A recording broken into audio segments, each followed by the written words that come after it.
Welcome to Iraq in 7 Minutes, brought to you by Enabling Peace in Iraq Center. Each week, we dive into the latest developments in Iraq. I'm Eric Gustafson, EPIC's Executive Director, and joining me from across the pond is Omar Al-Nadawi, editor of our weekly Iraq report, Isham. Shakumako, Omar. Hi, Eric. I'm doing good. Thanks for asking. Before I begin, I want to ask all of our viewers to take a minute to subscribe to our channel so that we reach more who appreciate this content. Here's a quick recap of key events captured in our most recent Isham. Following up on our last Iraq in 7 Minutes, the total number of US casualties from the August 5th rocket attack on the al-Asad airbase now stands at 7. An obscure Iran-backed militia claimed responsibility for the attack, and the US is working to determine which group was really behind it. This week, Iraq's Joint Operations Command launched large-scale security operations in Western Iraq to counter ISIS threats. On August 4th, US Secretary of State Blinken and Iraqi Prime Minister Sudani discussed regional de-escalation with a focus on Gaza, Lebanon, and recent aggression by Israel and Iran. Also discussed the US commitment to Iraq's military transition in fighting ISIS, including the importance of protecting coalition forces during that transition, and building more economic opportunities for all Iraqis. Also on August 4th, Iraq's parliament completed a first reading of a controversial amendment to Iraq's personal status law, which would allow Muslim Iraqis to resort to clerics to rule on matters of marriage, divorce, and inheritance. The amendment faces strong opposition from secular parties, female lawmakers, and rights groups who fear that the change in law would re-energize sectarian divisions and undermine women's rights. In economic news, Iraq is on track to miss its 2024 revenue target by more than 11%. And finally, on reform efforts, Rafidain Bank announced that it has digitized operations at 37 branches across Iraq. For this episode, we turn to the agricultural province of Diyala in east central Iraq, renowned for its dates and oranges, and home to the cities of Baquba, Muqtadiya, and Hanakin. So Omar, after nearly 8 months of political deadlock, Diyala finally has a new provincial council and governor. Could you explain what caused this prolonged impasse and what ultimately led to its resolution? The competition has went on for about 8 months, and the new governor, who was confirmed earlier this week, is Adnan al-Jair from the State of Law coalition of former Prime Minister Nur al-Maliki. And this is curious because Maliki's bloc does not really have any seats on the provincial council.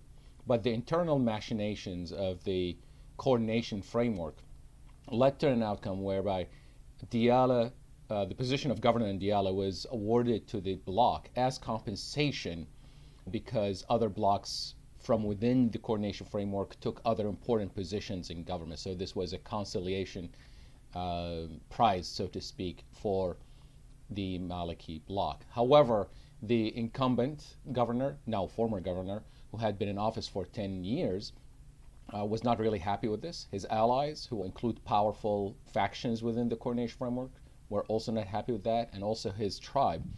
And they have been protesting the fact that they consider that the position has been taken away from their group, from their midst. So that's been a part of the competition, which is also exacerbated by the fact that no party has a majority within the provincial council. The Shia parties, which, as we said, are divided, they have 7 seats out of 15. Some of them support Maliki's bloc claim to the seat, the position. Others do not, and support the incumbent governor or the former governor.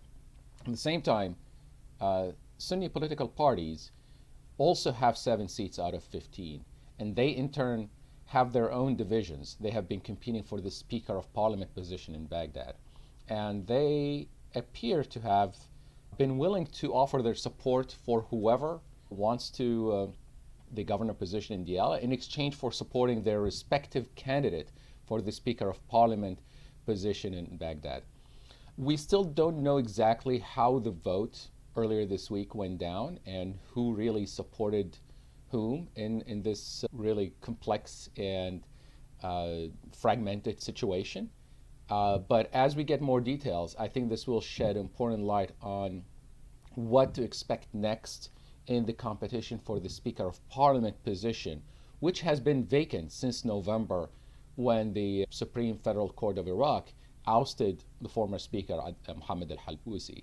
And Parliament has been deadlocked since then. There has been no Speaker, and the position has been filled on an interim basis by Halbousi's deputies. So that's what we're going to be looking at in the coming days to see if we can get a better view of the outlook of what to expect.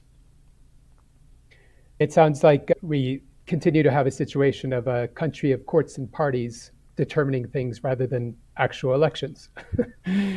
And one quick follow up question. As I understand, Diyala was one of the provinces that had yet to seat a governor and council.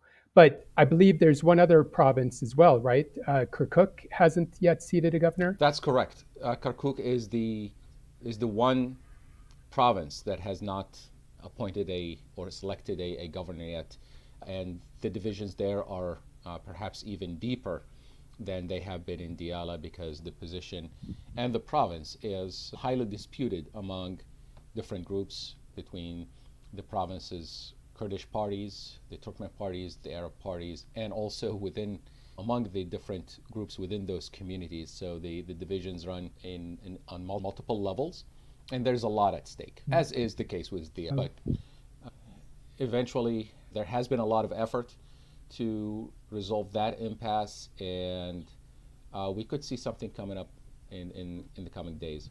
Thank you, as always, for your analysis, Omar. This has been your latest installment of Iraq in 7 Minutes, designed to keep you informed on the latest news from Iraq. And find out what important step Erbil has taken to combat pollution and much more in our latest issue of Isham at enablingpeace.org. And please don't forget to like and subscribe. Until next time, masalama. Ma salama, Eric.